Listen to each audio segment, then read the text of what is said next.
Welcome back to Obscurus Gaming, and today we're playing the recently released Haunted House, a remake of a 40-year-old game of the same name from the original Atari. Now, some game experts describe that game as the first original survival horror video game ever made. Now, if you're like me and wondering what a survival game from 1982 looks like, well, here it is.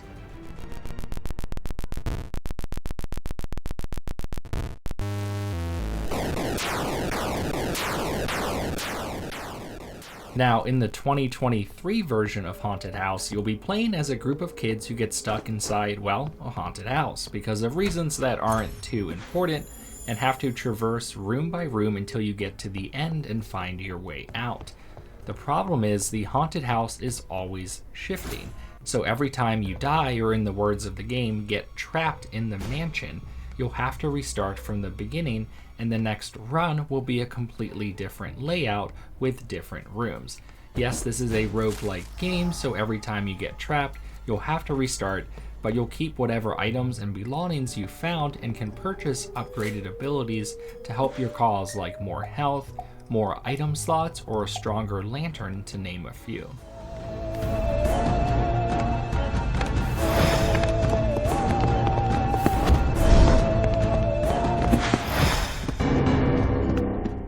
Now, how does the gameplay actually work? Well, when you enter a new room in the mansion, all the exit doors are locked until you complete a specific task. These tasks include one of the following activities: killing a certain number of enemies, finding a specific object or key, surviving for a certain length of time, removing ghost chains, or completing a light platforming puzzle. Upon completion of this task, the doors will unlock and you can pick a new room to explore. Outside of the main gameplay, there are other characters to unlock that have their own series of rooms, as well as collectibles to find. For example, there's a housekeeper lady that has lost all her cats, and you must try to find them all. I don't know what to think of these at first, but for the most part, these are nice little side missions to break up what becomes a repetitive gameplay cycle otherwise, which we'll talk about in a bit. There are then several levels to this haunted house, which after getting past a boss will unlock permanently, so you don't have to replay the same level too much, but ultimately all the levels operate the same way. You'll sneak around a room and try not to make too much noise, trap some ghosts, complete a task, maybe use one of your items, and then move on to the next room.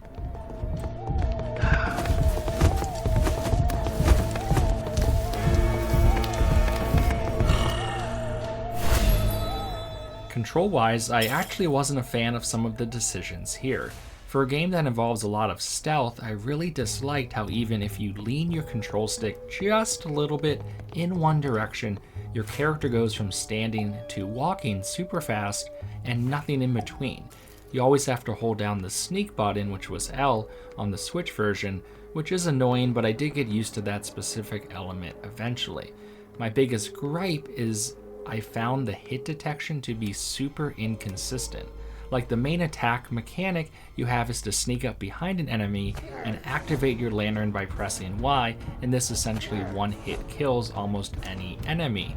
But sometimes the game wouldn't let you do this, even when you were right behind them, and this would then trigger the opposite. The enemy would then attack because you made some noise, which was frustrating. I never really got a great feel for why this was the case, and I just think the controls could have used a little more polish.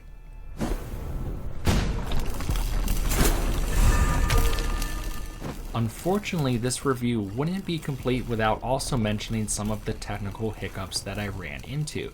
The camera soft-locked on an enemy once and wouldn't follow my character around, which led to my immediate death, not being able to see what was happening. This didn't matter at the time all that much, but I could only imagine being, say, 30 minutes into a run and dying because something that wasn't your fault. Also, being that the haunted house is a randomly generated series of rooms for each play means that some things don't always come together like they should. Sometimes enemies glitch around a little bit, and it just has an overall inconsistent performance, at least on the Switch version of the game.